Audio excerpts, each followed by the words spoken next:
시청자 여러분 안녕하세요. MC 김세영입니다. 일교차가 큰 봄날 급증하는 질환 뇌졸중. 이 뇌에 손상을 주는 단일 질환 사망률 1위인 뇌졸중은 인구 고령화로 인해 매년 환자 수가 증가하고 있는데요. 이 뇌졸중 치료에 있어서 가장 중요한 것은 바로 시간입니다. 응급처치가 늦어지면 심각한 후유증이 발생할 수 있고 생명까지 위협하기 때문에 초기 대응이 중요하다는데요. 그래서 오늘은 뇌졸중의 원인과 치료 그리고 예방법에 대해서 알아보도록 하겠습니다. 오늘 이 시간에는 신경과 전문의 서재득 과장님을 모시고 뇌졸중에 대해서 이야기 나눠보도록 하겠습니다. 과장님 안녕하세요. 네, 유명 연예인들이 뇌졸중으로 고생하시거나 세상을 등지는 뉴스를 간혹 볼 수가 있는데요. 이 뇌졸중이란 무엇인가요? 네, 뇌졸중은 쉽게 말해서 뇌혈관에 병이 생기는 겁니다. 뇌졸중은 크게 두 가지로 분류할 수 있습니다. 뇌혈관이 막혀서 발생하는 병을 뇌경색 또는 허혈성 뇌졸중이라 하고, 뇌혈관이 파열로 인해 뇌조직 내부로 혈액이 유출되어 발생하는 질환을 뇌출혈 또는 출혈성 뇌졸중이라고 합니다.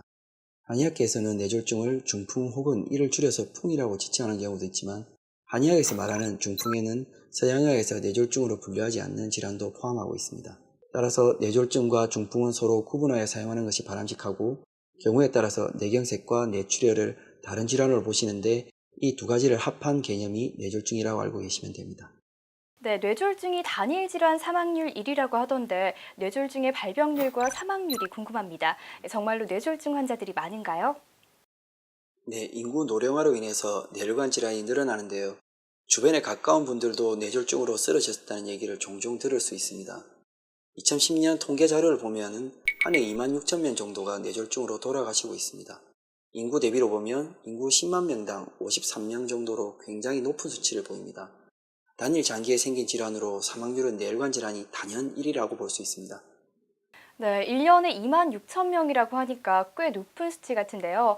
네, 그런데 찬바람이 불 때 뇌졸중을 조심하라는 말을 많이 들어봤거든요. 그럼 반대로 생각해보면 여름에는 뇌졸중 걱정을 안 해도 될 것 같은데요. 날씨와 뇌졸중은 어떤 관계가 있습니까? 네, 병원에서 환자들을 보면 분명히 계절적인 추이는 좀 있습니다. 그래서 여름철 날씨가 무더울 때는 아무래도 느낌상 뇌졸중 환자들이 적은 편입니다. 특히 겨울철이나 날씨가 따뜻했다가 갑자기 추워지는 환절기에 환자가 많은 편입니다. 겨울철에는 주로 심장으로 인한 뇌경색이나 뇌출혈이 많이 생기는 것으로 나와 있고, 반면에 여름철에는 전혀 뇌졸중이 안 생길 것 같지만 그렇진 않습니다. 동맥경화성 뇌졸중이 여름철에는 많이 발생하는 것으로 나와 있습니다. 중요한 것은 혈관 위험 인자를 가지고 계신 분들이 그동안 관리를 어떻게 해왔느냐에 따라서 좌우되는 게 크고, 뒤에서 말씀드리겠지만 뇌졸중은 촉발 인자라는 게 있습니다. 스트레스를 많이 받거나 폭음을 했다거나 혈압이 갑자기 올라가는 상황, 그럴 때 뇌졸중이 생기는 경우가 많이 있기 때문에 전적으로 날씨의 영향을 받는다, 이렇게 결론을 내리기는 어렵다고 볼 수 있습니다. 뇌출혈과 뇌경색을 합해서 뇌졸중이다라고 말씀해 주셨는데요. 이 두 질환의 차이점은 무엇인가요? 뇌경색이나 뇌출혈 모두 뇌세포가 정상적인 기능을 못해서 생기는 질환입니다. 뇌경색은 뇌혈관이 혈전에 의해서 정상적인 혈액순환이 차단되어서 발생하는, 쉽게 말해서 혈관이 막히는 질환입니다. 뇌출혈은 혈액순환은 잘 되는데 고혈압이라든지 선천적으로 동맥과리나 이런 걸 가지고 있는 분들이 혈압이 갑자기 올라가거나 할 때 혈관벽이 약해져 있는 부분이 터지면서 출혈이 되면서 그 주변 조직에 손상을 받는 겁니다. 그래서 혈관이 터지면 뇌출혈, 혈관이 막히면 뇌경색, 이렇게 정리해 드릴 수 있습니다. 네, 이 뇌경색은 혈관이 막히면서 생기는 질환이라고 하셨는데 좀 더 자세한 설명 부탁드립니다. 뇌조직은 평상시에도 많은 양의 혈류를 공급받고 있습니다. 그런데 다양한 원인으로 인하여 뇌혈관이 막히는 경우가 발생하여 뇌에 공급되는 혈액량이 감소되면 뇌조직이 기능을 제대로 하지 못하게 되고, 뇌혈류가 감소가 일정 시간 이상 지속되면 뇌조직이 괴사되어 회복이 불가능한 상태에 이르렀을 때 이를 뇌경색 또는 허혈성 뇌졸중이라고 합니다.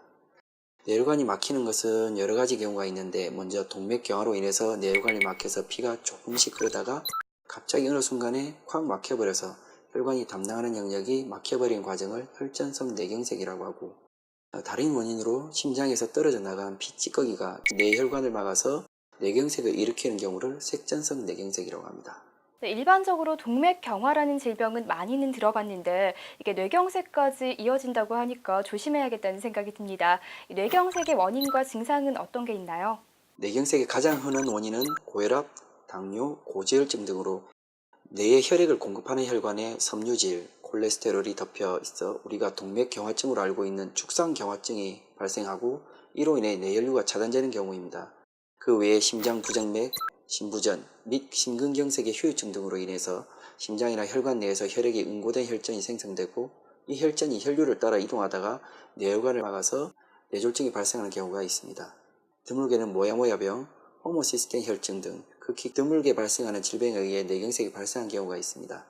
뇌경색의 증상으로는 갑자기 발생하는 편측마비, 안면마비, 감각이상, 구음장애 등이 흔히 발생합니다. 그러나 뇌경색의 증상은 막힌 혈관이 뇌 조직의 어느 부위에 혈류를 공급하고 있는지에 따라 매우 다양하게 발생할 수 있습니다.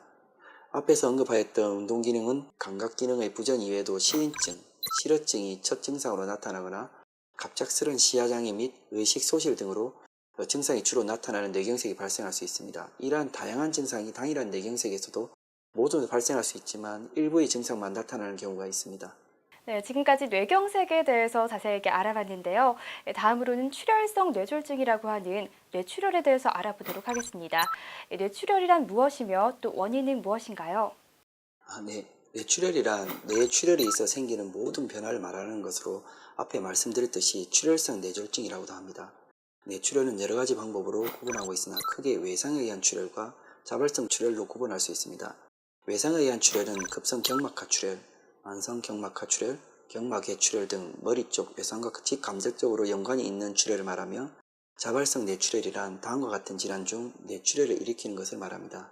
고혈압성 뇌출혈, 뇌동맥류, 뇌동정맥기형, 모야모야병, 뇌종양 출혈, 전신질환 가운데 출혈성 경량이 있는 경우로 고혈압성 뇌출혈은 만성 고혈압과 관련이 있는 경우를 많으며 혈압 상승의 정도 및 기관과 관련이 있습니다. 또 고혈압성 뇌출혈은 뇌졸중 가운데 약 10%를 차지하며 나이, 고혈압, 뇌경색, 관상동맥질환, 당뇨 등이 그 위험 인자로 알려져 있습니다. 대부분 50대에서 60대 주로 발생하며 성별의 차이는 거의 없고 고혈압성 뇌출혈은 내뇌출혈을 초래하며 약 40% 정도에서 사망률을 보입니다.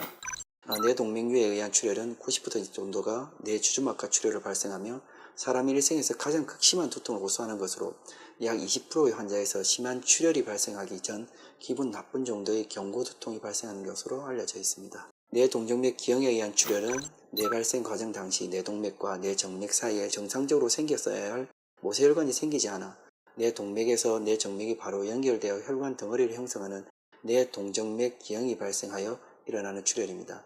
뇌동정맥 기형 환자의 반 정도에서 뇌출혈을 초래하며 아직 파열되지 않는 뇌동정맥 기형 환자가 출혈을 일으킬 확률은 매년 2%에서 3% 정도 됩니다. 네, 지금 말씀해주신 원인들로 어떤 증상들이 나타나나요? 뇌경색과 뇌출혈 증상은 상당히 겹치는 경우가 많습니다.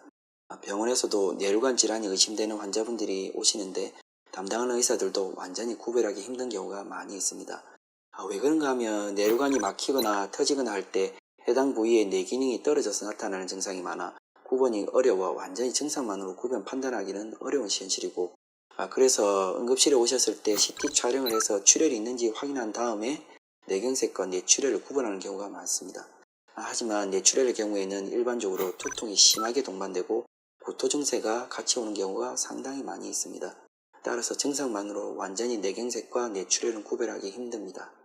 네, 뇌출혈과 뇌경색은 검사 없이는 구별하기 힘든다는 것을 알 수 있는데요. 과장님께서 말씀해주신 뇌졸중의 원인과 증상을 한 번 더 정리해 주시기 바랍니다. 네, 뇌졸중의 원인과 증상을 알기 쉽게 설명드리면 먼저 원인의 경우 일반적으로 잘 알려진 뇌졸중의 위험 요인에서 찾아볼 수 있습니다. 보통 고혈압, 당뇨, 심장질환, 고지혈증, 비만, 흡연, 음주, 운동 부족 등이 뇌졸중을 일으킬 수 있는 확률을 증가하게 만듭니다. 하지만 이렇게 조정할 수 있는 위험 요인이 있는 반면에 모든 위험인들이 다 의사나 환자 그리고 일반인들이 조절할 수 있는 것들은 아닙니다. 조절할 수 없는 뇌졸중 위험 요인들은 고령자, 즉 연세가 많이 드신 분들은 아무래도 뇌혈관 질환이 잘 생기고 여성보다는 남성이 많이 생기는 경향이 있습니다. 뇌졸중의 대표적 증상으로는 그림을 보면서 설명드리겠습니다. 보시는 바와 같이 뇌졸중의 대표적 증상들입니다. 한쪽 팔, 다리 마비 또는 감각 이상이 생기거나 발음이 어눌하거나 발음을 잘 하지 못하는 구음장애가 있거나 자꾸 한쪽으로 넘어지거나 갑자기 한쪽 눈이 안 보일 때 그리고 급작스런 심한 두통과 그 주위에 뱅뱅 돌고 어지러움이 있을 경우, 갑자기 시작된 의식이 없고 깨어나지 못하는 경우가 있을 수 있습니다. 이런 증상들은 대부분 갑자기 오는 경우가 많고, 보통 환자들이 얘기하시는 거 보면 5분 안에 증상이 생기는 경우가 많기 때문에 갑자기 생긴 증상들은 병원에 급히 내원하시는 게 좋을 듯 합니다. 네, 그럼 과장님, 뇌졸중이 오기 전 과장님이 앞서 말씀해 주신 증상들이 대부분인지 아니면 전조 증상 없이 뇌졸중이 오기도 하는지 궁금합니다. 네. 뇌혈관 질환은 갑작스럽게 발병되는 것이 특징입니다. 그래서 대부분 오시는 분들은 방금 전까지 저녁 잘 드신 우리 아버님이나 남편분이 갑자기 쓰러졌다거나 방금 외출했다가 방으로 들어가셨는데 다시 들어가 보니 쓰러져 계신다는 말을 얘기를 하시는 경우가 많이 있습니다. 정조 증상이 있는 경우도 물론 있습니다만 일과성 뇌혈혈 발작이라고 해서 혈액순환이 조금씩 안 되다가 완전히 차단되는 경우가 있습니다. 이런 경우는 팔다리 마비, 언어장애, 시야장애 등 뇌졸중의 증상이 발생 후 몇 분 내지 몇 시간 후 자연스럽게 좋아지는 경우인데요. 이럴 때는 뇌졸중의 발생 전조 증상이기 때문에 최대한 빨리 병원으로 가서 진료와 함께 검사를 시행하시는 것이 좋습니다. 하지만 일반적인 경우는 전조 증상 없이 갑자기 찾아오는 뇌경색, 뇌출혈을 포함한 뇌졸중의 특징이라고 할 수 있습니다. 네, 말씀 잘 들었습니다. 이와 같이 뇌졸중은 시간과의 싸움이라고 해도 과언이 아닐 텐데요. 이 뇌졸중의 진단 과정이 궁금합니다. 네. 뇌졸중은 치료가 늦어지면 신체 마비, 언어장애와 같은 후유증을 일으켜 삶의 질을 저하시킬 뿐 아니라 심한 경우 사망에 이를 수 있어 빠른 대처가 중요합니다. 뇌졸중의 전조 증상이 나타나는 증상에 대한 인식이 부족해 병원을 찾지 않는 분들이 상당히 많은데요. 하지만 목숨을 위협할 수 있을 만큼 무서운 질환이기 때문에 증상에 대한 정확한 이해가 무엇보다 중요하겠습니다. 먼저 문진을 통해서 환자의 상태를 살펴봅니다. 발병 당시 나타난 증상을 청취하고 팔다리의 마비 정도와 언어장애 유무를 확인합니다. 뇌졸중은 특히 고혈압으로 인한 발병률이 높기 때문에 혈압 상태를 확인하는 것도 역시 중요합니다. 특히나 일과성 뇌혈 장애가 한 번 발생하면 그 후 한 달 이내에 여러 번 발생할 수 있다고 되어 있습니다. 그러므로 병원에 오셔서 영상검사를 통하여 뇌혈관 질환 이상이나 뇌경색 등을 체크하셔야 합니다. 뇌졸중 진단의 가장 기본적인 CT 검사에서 뇌출혈 여부를 감별할 수 있고 뇌 손상 정도와 위치를 파악해 뇌졸중의 원인을 확인하는 데 도움이 됩니다. 뇌졸중의 위험 요인이 있을 때 MRI 검사를 시행하는 것이 뇌조직의 혈관 이상과 범위가 좁은 뇌경색 확인에 유용하고 뇌조직에 대한 해상도가 높아 뇌 상태를 상세히 살펴볼 수 있는 장점이 있습니다. 뇌혈관 질환이 의심될 때 뇌혈관을 보다 정밀하게 살펴보는 MRI 검사를 통해 혈류의 흐름 모양 등을 확인할 수 있습니다. 뇌혈관 조영술은 뇌혈관 속에 조영제를 투입해 이상 요물을 확인하고 동맥 협착과 폐색, 출혈 여부 등 뇌혈관이 좁아지거나 막힌 곳을 진단할 수 있습니다. 이외에도 뇌혈관 이상을 찾기 위해 뇌혈관 경동맥 초음파, 일반인들에게는 생소한 스펙트라는 뇌 회귀약 검사, 심장 이상에서 오는 혈정 발생 유무를 알 수 있는 심장 CT, 심장 초음파, 경식도 초음파 등의 다양한 진단 방법이 있습니다. 네, 그렇군요. 다양한 진단법이 있다는 것을 알 수 있었는데요. 그런데 뇌출혈과 뇌경색의 치료법이 다를 것 같고 또 다양할 것 같습니다. 어떻습니까, 원장님? 네. 뇌경색은 혈관이 막혔으니까 쉽게 생각하면 막힌 혈관을 뚫어주면 되겠죠. 그래서 혈전 용해제로 혈전을 녹이는 치료가 있습니다. 혈전이 막혀 있다고 하더라도 추가로 더 막혀서 뇌경색이 진행이 되는 경우가 많이 있어 초기에 혈전을 녹이면 증상이 좋아지게 됩니다. 그 추가로 항혈소판제라든지 항응고제라는 약물을 투여하여 그 뇌경색 예방을 할 수가 있습니다. 뇌출혈은 혈관이 터져서 출혈이 생기기 때문에 그 출혈 부위를 찾아서 출혈 부위를 지혈하고 뇌출혈로 피가 고여 있으면 여러 가지 합병제들이 오기 때문에 피를 제거해 주는 게 주로 할 수 있는 치료법이라 할 수 있습니다. 그리고 약물 치료법 외에 비수술적 치료법인 뇌혈관 내 중재술이 있고 그 다음에 결찰술, 뇌정의 수술과 같은 수술적 요법 등이 있습니다. 보통 이런 치료법이 시행한 경우에는 뇌졸중의 경우 마비나 운동 기능 이상 같은 후유증 장애가 나타나기 때문에 재활 치료를 시행하게 됩니다. 네, 그렇군요. 앞서 말씀하셨듯이 비수술적인 치료로 뇌혈관 내 중재술이라고 하셨는데 어떤 것들이 있는지 설명 부탁드립니다. 뇌혈관 중재술이란 직접 머리를 열지 않고도 뇌졸중 치료가 가능하고 최근 많이 시행되는 비수술적 치료법을 말합니다. 대표적인 뇌혈관 중재술로는 뇌동맥류에 백근 코일을 채워 넣어 출혈을 막는 색전술과 좁아진 뇌혈관을 넓혀주는 스탠드 삽입술이 있습니다. 색전술은 뇌동맥류의 내에 백금 코일을 채워 혈류를 차단시키면 혈전이 형성돼 정상 혈류로부터 분리되고 혈관 파열을 예방할 수 있습니다. 스탠드 삽입술은 좁아지거나 막힌 혈관 치료에 효과적으로 혈관벽에 붙어있는 지방 덩어리를 압박해 혈관을 넓혀 뇌혈류량을 증가시키는 도움이 됩니다. 예전에 드라마에서 뇌수술하는 걸 보면 클립 같은 걸로 부풀어오른 뇌혈관을 짚는 수술이 있더라고요. 정말로 이 수술이 있는 건지 또 어떤 수술들이 있는지 설명 부탁드립니다. 수술적 치료법도 마찬가지로 보통 뇌동맥류의 치료는 뇌동맥류 파열 여부와 환자의 나이, 건강, 동맥류의 위치와 크기 모양 등을 종합적으로 고려해 이루어집니다. 비파열성은 앞으로 발생할 수 있는 파열 예방에 치료 목적을 두며 파열된 경우에는 재출혈을 막고 합병증인 뇌혈관 연축 및 수두증 예방에 주력하게 됩니다. 아까 질문에 드라마에서 많이 나온 듯한 수술은 결찰술이라고 하는데요.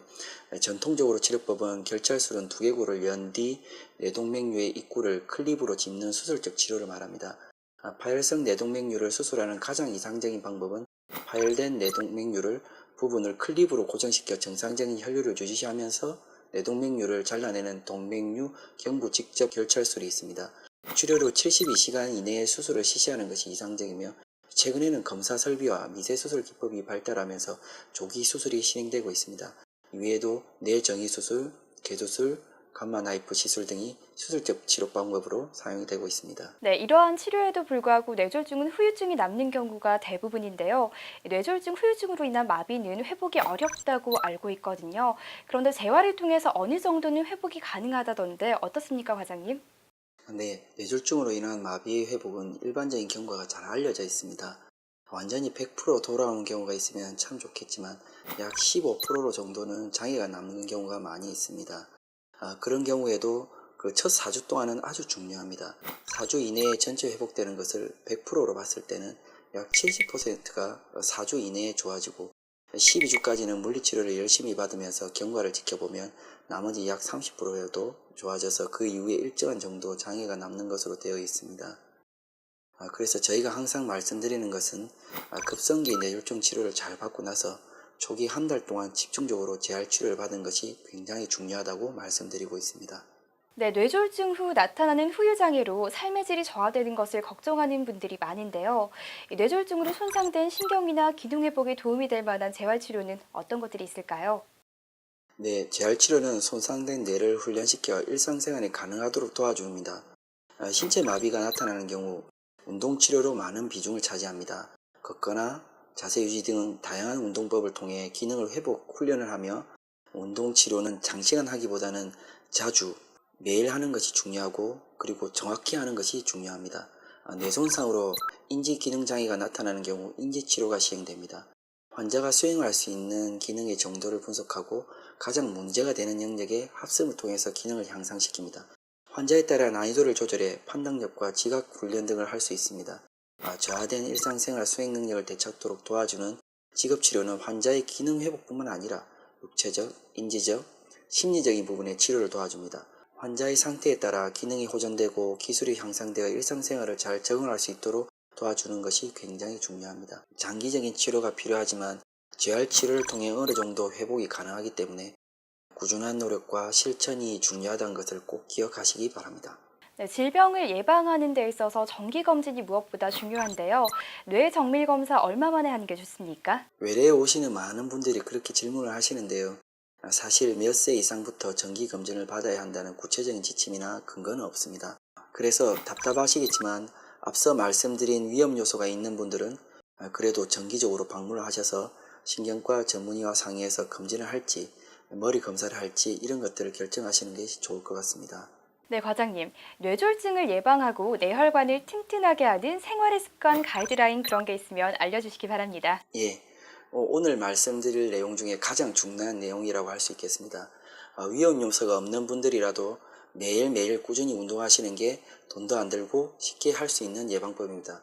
그래서 규칙적으로 매일 30분에서 45분 정도, 그리고 제가 운동을 하라고 말씀드리면 숨이 턱에 찰 때까지 하시는 분들이 있습니다. 그렇게까지는 하시는 것은 권해드리지 않고 강도를 조절하면서 몸에서 땀이 살짝 날 정도로 워밍업 한다고 생각하시고 운동하시는 게 좋습니다. 위험 요소를 가지고 계신 분들은 위험 요소를 잘 조절하셔야 됩니다. 혈압이라든지 당뇨라든지 고지혈증 이런 것들은 약물 치료와 필요에 따라서 음식 조절하는 게 중요하고 그 다음에 흡연은 꼭 금연하셔야 됩니다. 그 다음에 무엇보다 중요한 것이 이런 위험 문제를 가지고 있는 분들이 뇌경색이 촉발되는 상황들이 있습니다. 그래서 수면 부족이라든지 불규칙한 생활, 스트레스가 많이 받은 경우에 따라서는 야근 근무하시는 분들이 뇌졸중이 꽤 많이 생깁니다. 사람 몸이라는 게 낮에는 활동하고 밤에는 쉬라고 있는 거거든요. 그런데 이런 생체 리듬을 지키지 못하는 분들이 위험한 상태에 많이 빠집니다. 그래서 그런 것들을 조심하셔야 됩니다. 무엇보다도 마음을 편하게 가지는 게 가장 중요합니다. 이 밖에 보건복지부와 질병관리본부에서 권장하는 심뇌혈관 질환 예방관리를 위한 9대 수칙이 있습니다. 간단하게 말씀드리면 첫 번째 아까 말씀드린 금연입니다. 두 번째는 술은 하루에 한두 잔 이하로 줄이는 것이 좋습니다. 세 번째는 음식은 싱겁게 골고루 먹고 채소와 생선을 충분히 섭취하시는 겁니다. 네 번째는 30분 이상 운동하기. 다섯 번째, 적정 체중과 허리 둘레 유지. 여섯 번째, 스트레스를 줄이고 즐거운 마음으로 생활하기. 일곱 번째, 정기적으로 혈압, 혈당, 콜레스테롤을 측정합니다. 여덟 번째, 고혈압, 당뇨, 고지혈증을 꾸준히 치료하고 아홉 번째, 뇌졸중, 심근경색증의 응급 증상을 숙지하고 발생 즉시 병원에 갑니다. 네, 과장님이 얘기해 주신 부분들이 어렵거나 생소한 것들이 아니고요. 조금만 노력하면 지킬 수 있는 것들이니까요. 잘 지킬 수 있도록 노력해야겠습니다. 마지막으로 당부의 말씀 부탁드릴게요. 네, 우리나라 뇌졸중 치료 성과는 세계적으로 인정받는 수준이라고 합니다. 후유장애도 발생할 수 있고 사망에 이를 수도 있는 무서운 질환이지만 조기에 발견하고 전문의의 치료를 받는다면 크게 두려워할 만한 질환은 아닌 것으로 보입니다. 진단을 통해 충분히 예방도 가능하고 평소에 혈압, 당 조절은 물론이고 체중 및 스트레스 관리도 꾸준히 해주시는 것이 좋을 듯 합니다. 무엇보다도 뇌졸중은 시험과의 싸움이기 때문에 뇌졸중 의심 증상이 발생하면 즉시 119에 도움을 요청하여 가까운 큰 병원을 찾으셔서 응급치료를 받으셔야 하고 4시간 30분 이내 도착이 가장 중요하다는 것을 잊지 마시길 바랍니다. 네, 명쾌한 답변 감사합니다. 지금까지 신경과 전문의 서재득 과장님을 모시고 뇌졸중에 대한 얘기 들어봤습니다. 과장님 좋은 말씀 감사합니다. 시간의 걸음걸이에는 세 가지가 있다고 합니다. 과거는 영원히 정지하고 있고 현재는 화살처럼 날아가며 미래는 주저하면서 다가온다고 하는데요. 시간이 빠르다고 탓할 것만이 아니라 오늘 여러분께 의미 있는 도전을 한번 해보시는 건 어떨까 합니다. 오늘은 여러분의 인생에 있어서 가장 젊은 날이니까요. 오늘 저희가 준비한 내용 여기까지고요. 다음 시간에 더욱더 알찬 정보 가지고 오도록 하겠습니다. 시청자 여러분 고맙습니다.